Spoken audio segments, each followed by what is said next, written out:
giant coffee in paper cups, bright signs in New York, highways cutting through deserts. The United States created a powerful image, and the world bought it. It is the land of freedom, opportunity, technology, movies, and brands. Harvard, Disney, Silicon Valley, the FBI. It all sounds familiar, even to those who have never set foot there. But behind the stage, there is another scene. Mental health crisis, gun violence, people sinking into debt just to go to the doctor or study. Families living in tents, young people arrested for nonsense, workers with no rights. And the strangest thing? All of this has become normalized. Today, Bello Mundo will show you the part that almost no one sees. The other side of the superpower. The dark side of the United States that no one talks about. Number 1. The world stage. To talk about the United States is to talk about influence. No other country has had such an impact on the global imagination in the last 100 years. They dictate fashion, export culture, lead international politics, and are present in everything, from movies to apps, from language to consumption. Even those who have never set foot there have been impacted in some way. Movies, TV shows, music, brands. The United States doesn't just sell products, it sells a lifestyle, and it does it like no one else. For decades, it has built an image of a nation where anything is possible.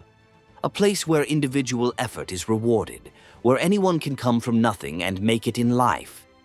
In movies, the houses are big, the police are efficient, Christmas has snow, hot chocolate, and everything works. In TV series, young people share spacious apartments in New York, even without income. In politics, the country presents itself as a defender of freedom and world order. It is America as fantasy, young, modern, fair, successful. But this narrative has little to do with the reality of those who live behind the scenes. While the world buys the dream, many Americans live the nightmare, working triple shifts to pay for the basics, accumulating debt because of a college degree or a doctor's appointment, living in trailers parked on the side of the road because they have nowhere else to go. The greatest contradiction lies there, the gap between the image that is sold and the reality of life. And that is where the myth begins to crack. Number 2. History. Before looking at the current situation, it is important to look at the past. It is impossible to understand the dark side of the United States without facing the history of aggressive expansion, idealized promises, and structural inequality that shaped the country. The official narrative is one of courage and overcoming adversity. A group of colonists broke away from England, wrote their own constitution, and founded, from scratch, the greatest modern democracy. And yes, the United States was born with a different structure, no kings, castes, or titles of nobility.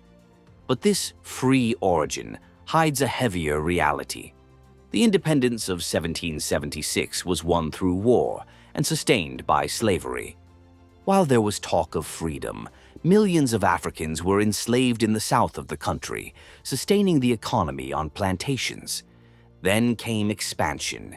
Indigenous lands were taken, regions such as Louisiana and Alaska were purchased, and part of Mexico was annexed. All in the name of manifest destiny, the idea that Americans were chosen by God to rule the continent. In the 19th century, the Civil War pitted the industrial North against the slave-owning South. Slavery ended, but legal segregation continued until the 60s. Even in moments of glory, the cost was high. World War II consolidated the country as a world power. Then came the Marshall Plan, the Cold War, Vietnam, the War on Terror. And in all these conflicts, the United States positioned itself as a moral leader, even when its actions contradicted that role. Domestically, the 70s brought protests, economic crisis, and a widening social divide. At the turn of the 80s, with Reagan and neoliberalism, the state shrank. That was when the American dream began to fade for many people. The 21st century exposed the cracks. While companies broke records on the stock market, families went into debt for medical treatment, and children slept in makeshift shelters because their parents couldn't pay the rent.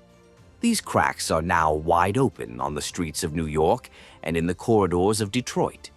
Anyone who has watched our videos, The Dark Side of Detroit and The Dark Side of New York, has already seen this. If you haven't, be sure to check them out. The content is shocking. They are the result of a history built on discourses of freedom, but often practiced with exclusion.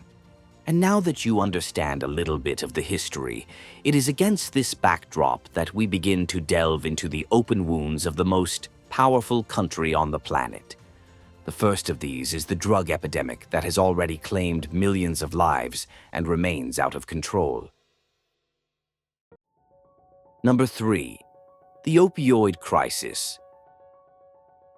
In the late 90s, while the world was enchanted by the turn of the millennium, a time bomb was beginning to explode in American doctors' offices.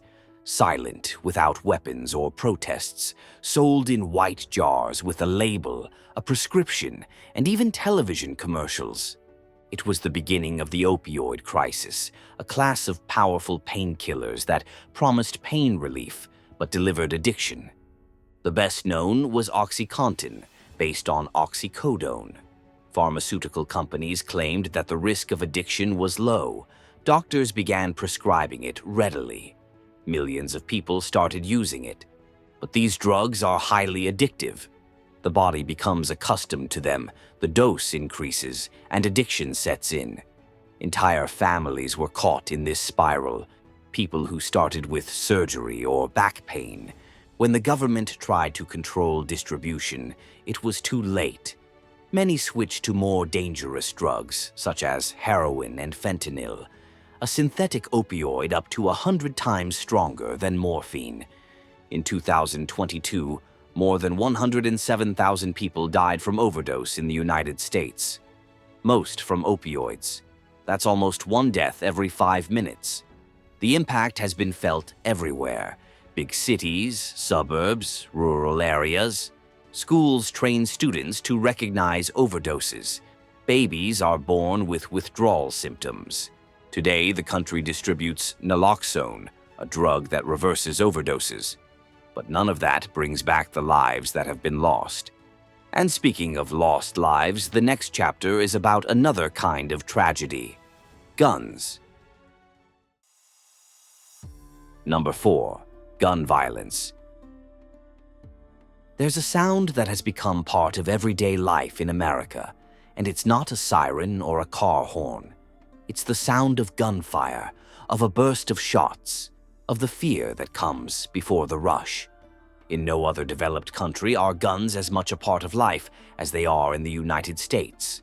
They are in homes, backpacks, glove compartments. They are in supermarkets, churches, gas stations. Today, there are more than 400 million registered guns for a population of about 330 million. In other words, there are more guns than people, and that's just counting legal ones. The Second Amendment, which guarantees the right to bear arms, has become a political symbol. Many defend it as individual freedom. But this freedom comes at a high price. In 2022, 48,000 people died from firearms in the country. Half of these deaths were self-inflicted. The other half were the result of murders, massacres, and shootings, including in schools. In 2023 alone, more than 140 shootings were reported in educational institutions. Schools have become places where children learn to read and to hide. The scariest thing is that all of this has become routine. Each new attack makes headlines, then fades into oblivion. Nothing changes. And any attempt at control comes up against a billion-dollar lobby. Even the simplest measures become ideological disputes. Meanwhile, fear continues to grow. And when the problem doesn't come from bullets, it comes from debt. Number 5. Household debt. Behind the image of prosperity, there are millions of people living in the red, and not always because of irresponsibility, but because they are trying to study, get medical treatment, or simply survive. Attending university in the United States costs, on average, between $30,000 and $50,000 per year. That's not including housing, transportation, and food. Today, more than 40 million Americans have student debt. Many continue to pay for decades. In healthcare, the situation is even more dire. Those without insurance, which is usually tied to employment, have to pay for everything out of pocket. An ambulance can cost up to $2,000. A visit to the emergency room can easily exceed $3,000. Hospitalization. It can cost more than a new car. Even with insurance, there are still deductibles, co-payments, and medications not covered by insurance. The result? People avoid doctors, delay tests, or cut back on medication to save money. According to the government itself, the main cause of personal bankruptcy in the country is medical debt. People who have gone into debt trying to survive. This constant pressure causes mental exhaustion. Working all the time, paying bills, dealing with debt collectors, hoping you don't get sick. It all weighs heavily, and it weighs a lot. Number 6. Mental health crisis. With so much pressure building up, it's not hard to understand why so many people are on the edge. Working non-stop, living in debt, afraid to walk down the street, studying with debt hanging over your head, it all takes its toll. Mental health has become one of the biggest emergencies in the United States. But unlike other crises, this one doesn't appear on TV. It happens in silence, and it affects adults, children, workers, and students. According to the National Institute of Mental Health, in 2022, 23% of American adults, about 59 million people, lived with a mental disorder. Anxiety, depression, addiction. Among teenagers, the situation is worse. 40% report feeling sad or hopeless often. 1 in 5 has seriously considered taking their own life. And you know what's worse? Many are unable to get help. Therapy is expensive, insurance doesn't always cover it, and getting an appointment is difficult.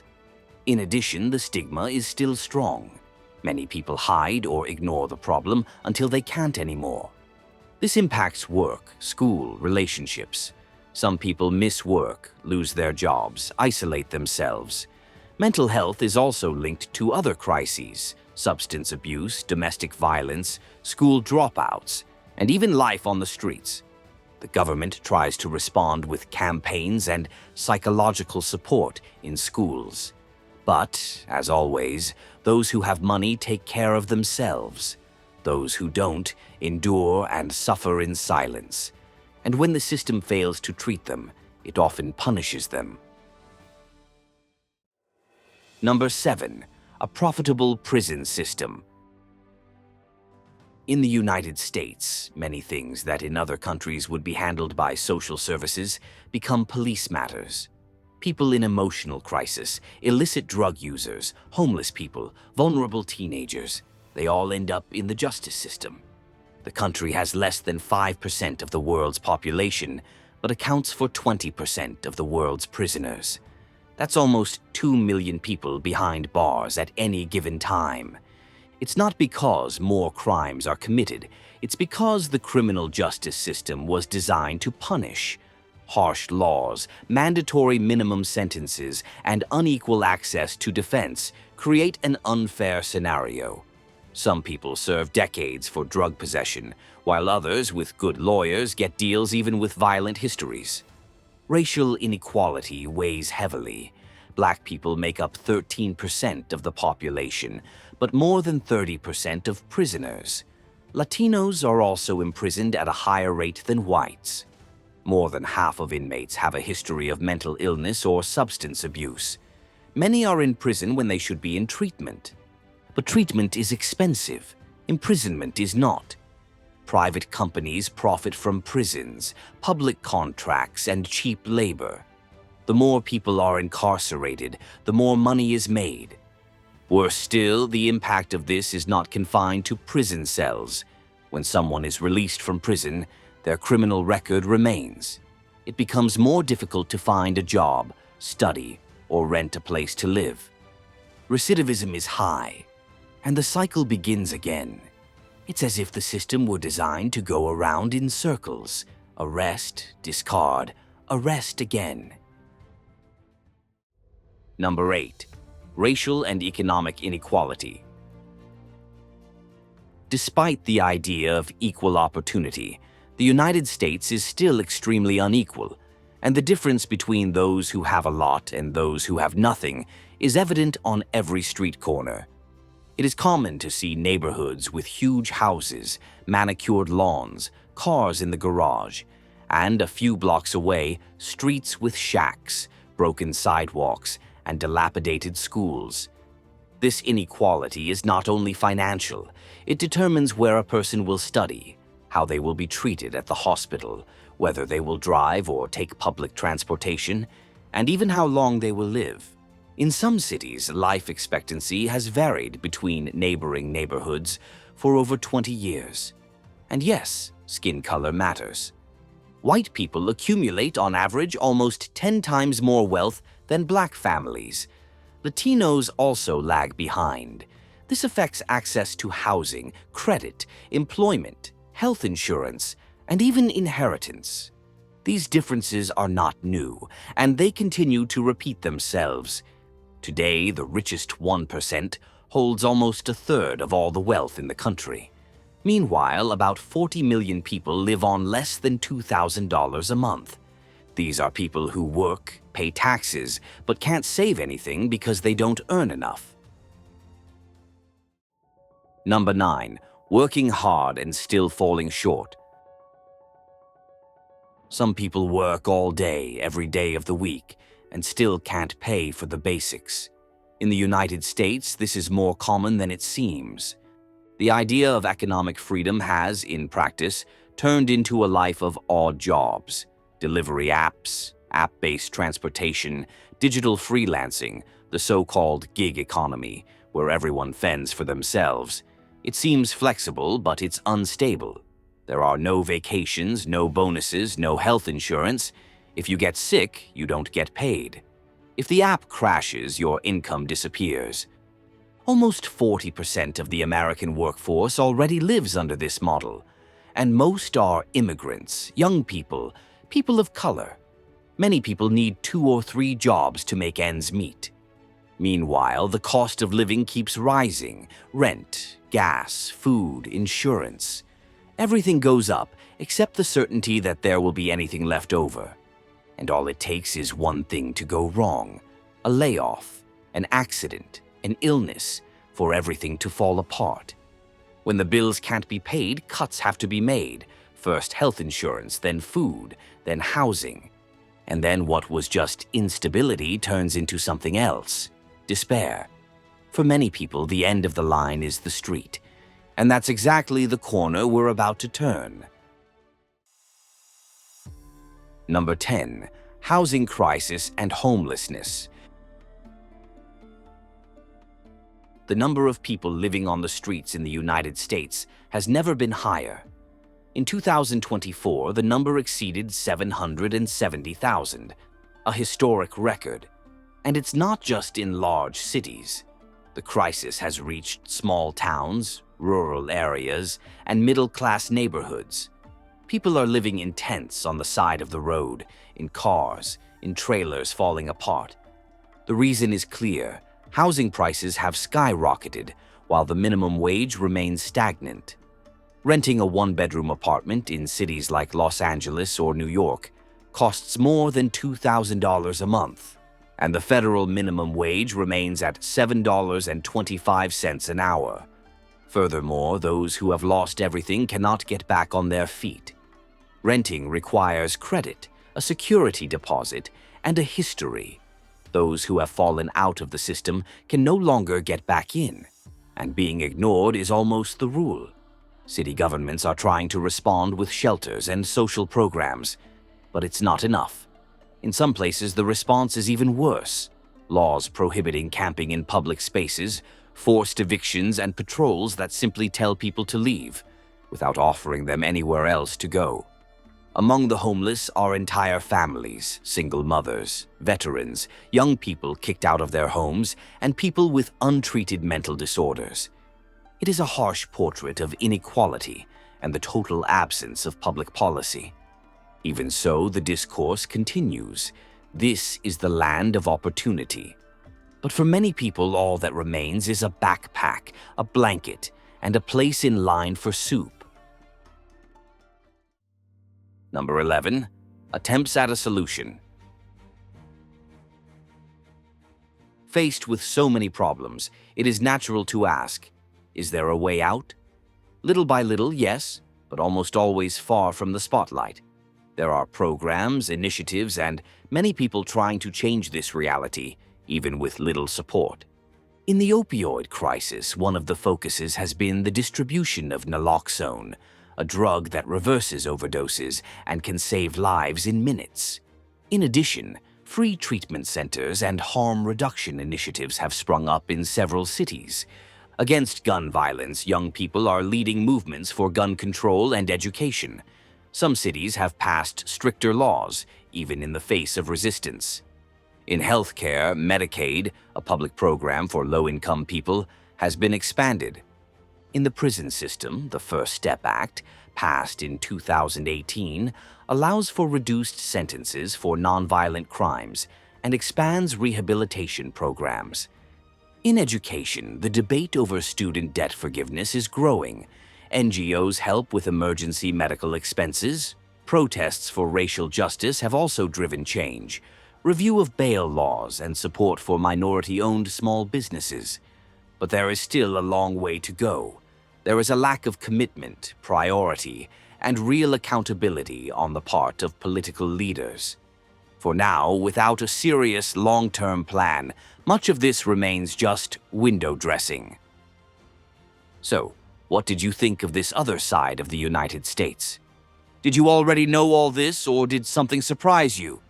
Comment below, share with those who enjoy this type of content, and don't forget to subscribe here at Bello Mundo.